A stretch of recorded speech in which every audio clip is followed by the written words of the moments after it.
बकरियों में बीमारी जनरली 3-4 तरह से होती है। एक तो होता है कि बैक्टीरियल, है ना। दूसरा होता है वायरल। बैक्टीरियल वो होता है जो छुआछूत से भी फैलता है, जो बैक्टीरिया की वजह से होता है। दूसरा होता है वायरल। वायरल जो है कि छुआछूत भी ज़रूरी नहीं है, वो हवा में भी फैलता है। ठीक है, जैसे पढ़े होंगे PPR, FMD, गोट पॉक्स, ये सब पढ़े होंगे। तो ये हवा में फैलता है। अगर एक फार्म में हो गया या गांव में भी हो गया ना, तो आपके फार्म पे बीमारी आनी है, क्या जानी है। तीसरी तरह की बीमारी होती है फंगस वाले, जो गंदगी ये सब जो बोलते हैं ना, वाइट वाइट खाने में लग जाता है, क्या बोलते हैं उसको, फफूंदी टाइप फंगस, का होता हाँ, है। फफूंदी टाइप का। इसकी भुअरी वजह बोलते से हैं वैसा गाँव खाना भी नहीं खिलाना चाहिए कि अगर दाने में फंगस लगा हुआ और दे देकर अब जानवर है खा लेगी, वो बड़ा डेंजरस होता है। वो मीठे जहर की तरह काम करता है, तो वो भी इस्तेमाल नहीं करना है। फंगस से ही बचना है। एक होता है आपको माइकोप्लाज्मा होता है, वो बड़ा डीप टर्म हो गया, लेकिन फिर भी आपको बता देंगे। उससे क्या होता है, निमोनिया होता है। वो निमोनिया ऐसा होता है कि एक को हुआ तो पूरे बकरियों को हुआ। ऐसा नहीं है कि आपको निमोनिया हुआ एक बकरी को तो वहीं तक रहना है। जहाँ देखिए कि एक से दूसरे के बाद दूसरे से तीसरे के बाद, तो बस निकालिए उनको, बाहर कीजिए, हटाइए, है ना। मतलब बाड़े से बाहर कीजिए, क्योंकि सारी बकरी को हो जाएगा। और ऐसा निमोनिया होता है कि कंट्रोल नहीं होता, तो उसको CCPP बोलते हैं। लेकिन जो भी खतरनाक बीमारियां हैं, सरकार उस पर इतना रिसर्च किया है, सबके लिए वैक्सीन अवेलेबल करवा। तो गोट फार्मिंग करें और बिना वैक्सीनेशन के काम करें तो शायद बहुत मुश्किल है कि पार पा जाए। तो वैक्सीनेशन टाइम पर करें। वैक्सीनेशन का भी क्वेश्चन था सर आपका, कुछ नहीं। तो वैक्सीनेशन करें, और वैक्सीनेशन करने से पहले ये ज़रूर चेक करें कि बकरी के अंदर कोई पेट में कीड़ा उड़ा तो नहीं है ना, क्योंकि डिवॉर्मिंग सबसे ज़रूरी है। अगर पेट में कीड़े रहेंगे, डिवॉर्मिंग से बकरी स्ट्रेस में रहेगी, तो शायद वैक्सीनेशन उतने अच्छे से अब्जॉर्ब नहीं करेगी अपने शरीर में, तो वो इम्यूनिटी नहीं मिलेगा। हो सकता है 50% मिले, तो 50% वो बीमारी आएगा तो अटैक करेगा। तो इसलिए ज़रूरी है कि डिवॉर्मिंग करें पेट से। पेट में कीड़ा रहना बकरी के लिए एक चिंता का विषय है, टेंशन में रहती है बकरी, क्योंकि उतना एनर्जी, उतना विटामिन मिनरल मिलता नहीं शरीर में। तो पेट के कीड़े पहले मारना है, और उसको मारने के 7-8 दिन बाद डिवॉर्मिंग करना है, वो वैक्सीनेशन करना है। और वैक्सीनेशन कोई बाकी नहीं रहना चाहिए, है ना। साल में एक बार कर दीजिए। कुछ वैक्सीन 3 साल तक काम करते हैं, कुछ वैक्सीन 6 महीने काम करता है, कुछ साल भर काम करता है। तो उसके साथ अपना शेड्यूल बनाइए। लेकिन पढ़ाया जाता होगा कि ये वैक्सीन इस महीने में करना चाहिए, ये वैक्सीन इस महीने में करना चाहिए, ये इसका सही टाइम है। लेकिन अगर बकरी फार्मिंग नया स्टार्ट कर रहे हैं आप, तो बकरी जब लाइए वही सही मौसम है वैक्सीनेशन करने का। नहीं तो 1 हफ्ते से 2 हफ्ते में कोई ना कोई बीमारी पकड़ लेगी। तो उसमें मौसम नहीं देखना है, उसमें ये देखना है कि बकरी आई है और वैक्सीनेशन उसका नहीं हुआ है, मार्केट से लाएँ या किसी ट्रेडर के पास से लाए हैं या कहीं से खरीद के लाएँ। तो वैक्सीनेशन आपको करना है, तो उसका प्रोसेस ये है कि डिवॉर्मिंग कीजिए, जस्ट लाते ही उसको ला करके 1 हफ्ते बाद वैक्सीन कर दीजिए लगातार। पहले जो जब से खतरनाक है PPR कर लीजिए। PPR करने के बाद TT कर लीजिए, तो FMD कर लीजिए। जो जैसे ज़्यादा वायरल चीज़ है आपके एरिया में, देवरिया में तो PPR ही है, तो PPR को सबसे ज़रूरी मान के पहले कर लीजिए। ऐसा नहीं कि बकरी लाए और 10 दिन तक सोए हैं तो PPR होना तय है ना। तो डिवॉर्मिंग करिए, और अगर पता है कि वैक्सीनेशन नहीं हुआ है, तो अगर हुआ है तो कोई टेंशन नहीं।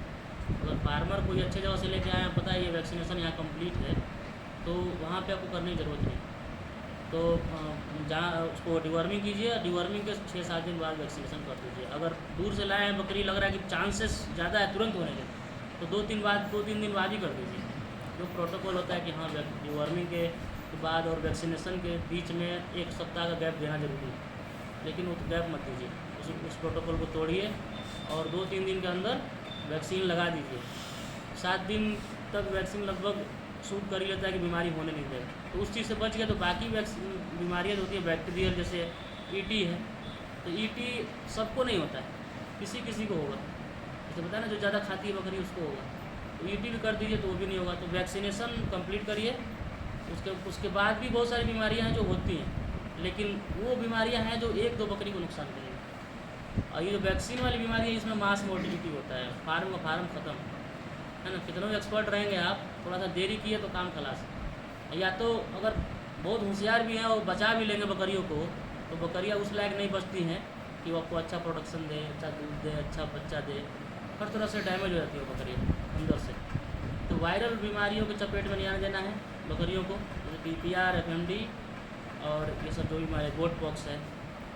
और बैक्टीरियल बीमारियाँ जो हैं जैसे कि आपका ईटी हो गया, गलघोटू हो गया, एचएस पढ़े होंगे आप लोग, बीक्यू हो गया, एचएस बीक्यू, ये सब बीमारियों का वैक्सीन आया हुआ है। आप लगाइए साल में एक बार, कम से कम बरसात से पहले तो लगवा ही दीजिए, ठीक है।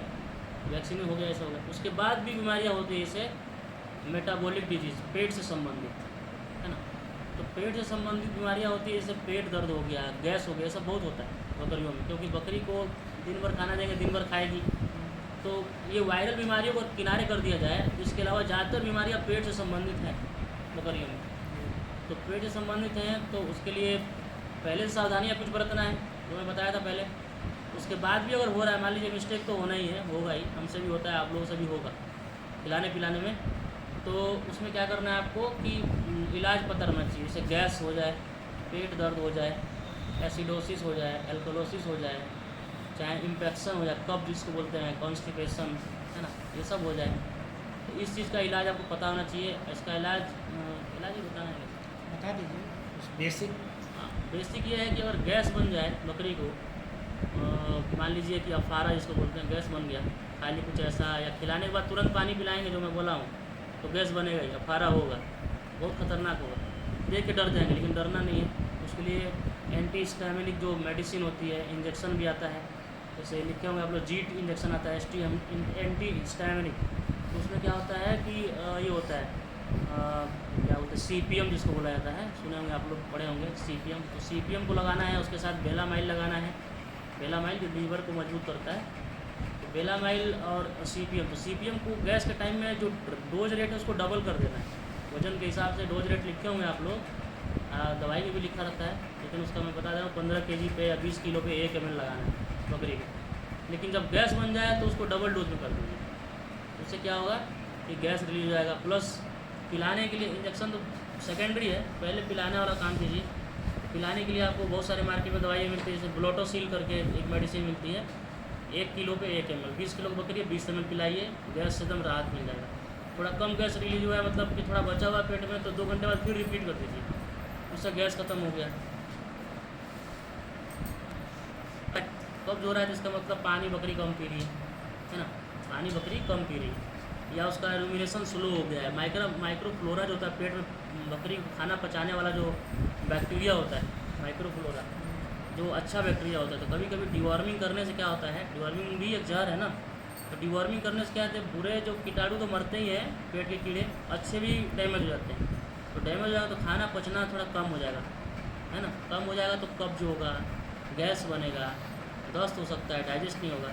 तो उसके लिए क्या होता है कि आपको प्रोबायोटिक जो होते हैं, जो माइक्रोफ्लोरा के खाना होता है, उनका खाना, जैसे प्रोबायोटिक खिलाएंगे तो फ्लोरा ऑटोमेटिक बढ़ जाएंगे, बढ़ेंगे तो खाना अच्छे से पचेगा, डाइजेस्ट भी अच्छे से होगा, दस्त नहीं होगा, कब्ज नहीं होगा, गैस नहीं बनेगा।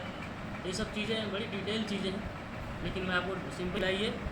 और इंजेक्शन, उससे भी कंट्रोल ना हो तो इंजेक्शन लगाइए, जीट इंजेक्शन लगाइए, गैस रिलीज़ करेगा। उससे भी नहीं कंट्रोल हो रहा है तो आपको सीधा जीट इंजेक्शन को सीधा पेट में जहाँ गैस बना हुआ उसमें ही डाल दीजिए, छेद करके पेट में ही डाल दीजिए। उससे भी नहीं हो रहा है ठीक, तो पेट में मोटा इंजेक्शन नीडल लीजिए, पेट को छेद कीजिए, जैसे फुटबॉल से हवा निकलता है वैसे पेट से भी हवा निकल जाएगा। ये लास्ट स्टेज कर सकते हैं ऐसा। नहीं तो एक र्यूमन पाइप आता है, र्यूमन ट्यूब, मुंह से डालिए, सीधा जहाँ गैस बना हुआ वहीं पहुँचा दीजिए पाइप को, ये भी होता है, मुंह से जो हम लोग करते हैं, तो पाइप को, र्यूमन ट्यूब को सीधा पहुँचाइए। तो जहाँ गैस बना हुआ है, गैस क्यों बनता है कि ना पीछे निकलता है ना आगे निकलता है, डकार में भी नहीं आएगा, तो क्या होगा, झाग इधर ही बन जाता है, उधर तो कब्ज हुआ ही है। तो उसको क्या कि झाग को तोड़ना है, र्यूमन ट्यूब सीधा मुंह से डालिए, नली से सीधा उसके र्यूमन पेट में पाइप पहुँचेगा तो ऑटोमेटिक जब पाइप पहुँचेगा तो गैस निकलना है, सब फस से निकलता है एकदम, गैस खत्म हो जाता है। लेकिन उसके बाद भी इलाज ज़रूरी है, उसमें ब्लोटोसील जो होता है वो भी इंट्रारूमिनल डाला जाता है, इसे सीधा पेट में डाल दीजिए। जैसे कभी कभी क्या होता है कि गैस ऐसा बनता है कि कुछ पिलाएंगे तो यहीं रुक जाएगा, झाग बन जाता है, तो उसको क्या करना है कि पेट में नहीं जा रहा है गैस, ठीक ही नहीं हो रहा है। बहुत बार ऐसा होता है गैस तुरंत बनता है, ठीक नहीं होता है, तो उसके हर तरह के स्टेप है, उसको फॉलो करेंगे तो जैसे हम लोग बताते हैं, पहले बेसिक ये है, उसके बाद से ये चीज़ है, बकरी को किसी भी हाल में मरने नहीं देना है। तो उसके लिए आपको कम से कम 10 स्टेप पता होना चाहिए। बेसिक से स्टार्ट कीजिए, लास्ट में मतलब वो तो उतना दूर तक जाने का मौका नहीं मिलता, बकरी पहले ही ठीक हो जाती है, लेकिन उतना पता होना चाहिए। डॉक्टर बनिए, इतना डॉक्टर बनिए कि 90% बीमारियों को सॉल्व कीजिए, सर्जरी छोड़ के बाकी चीज़ तो आप फार्म पे करिए, इतना जान लीजिए, है ना। वो सब चीज़ें आप लोग सीख जाएंगे, धीरे धीरे करके भी सीख जाएंगे।